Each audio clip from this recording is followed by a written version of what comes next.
Hello guys, today I will show you how I created a Wi-Fi drone controlled with Blynk 2.0.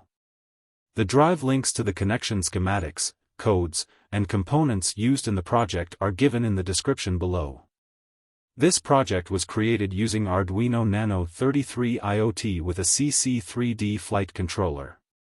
Although, you can use other development boards for this project such as a NodeMCU, which is one of the cheapest options, or, to attain truly unlimited range with a drone I prefer to use TTGOTCall as it has a slot for a SIM card and can directly connect to the cloud without the need of connecting to a Wi-Fi connection.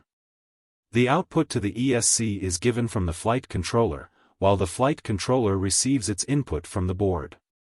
These are the connections for the throttle, roll, pitch, yaw, and flight mode which connect to the receiver port of the flight controller. The flight controller is powered by the 5 volts output from the ESC as they support BEC. The board can also be powered from the ESC, but in this case, it is powered through the flight controller. The project gives a 10 minutes flight time with a 3500 mAh battery. Once the connections are done, you can set up your dashboard. Unfortunately, in the latest versions of Blynk, you cannot control the pitch and roll joystick along with the throttle slider, as the app recognizes it as a resync gesture. So, to control the drone, the latest version of Blynk that can be used is 1.3.13.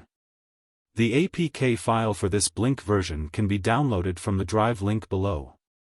These are the various data streams that are created to control the drone. As the drone uses a PWM signal to control the motors, the throttle, yaw, pitch, and roll have a minimum value of 1000, and a maximum value of 1990. The maximum values of these data streams should be checked once the flight controller is configured, as they may vary. The dummy is just created to link with the yaw joystick, as the joystick sometimes fails to function with just one data stream linked to it. This is the widget placement that I use to control the drone. The slider to the left is to control the throttle. The small slider in the center is to choose the flight mode. The small joystick is to control the yaw. The bigger joystick to the right controls the pitch and roll. The small joystick has the dummy data stream linked to it on its y-axis. While controlling the drone, it is necessary to lock the screen rotation on the phone, and to familiarize yourself with the positions of the widgets, which will help avoid unnecessary accidents. The following program is for Arduino Nano 33 IoT, but with a few changes. It can be used on a NodeMCU. Just uncomment this section. And remove this section, to use a NodeMCU. The output pins which go to the flight controller are defined here, so make sure to change them according to your wiring. The LED defined here is to show if the drone is connected to the cloud or not.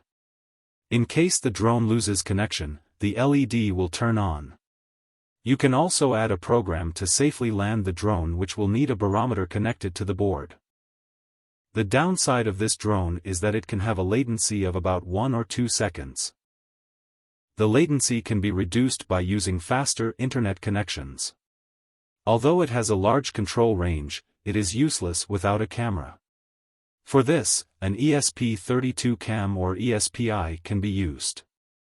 If you watched the video till the end, like and subscribe.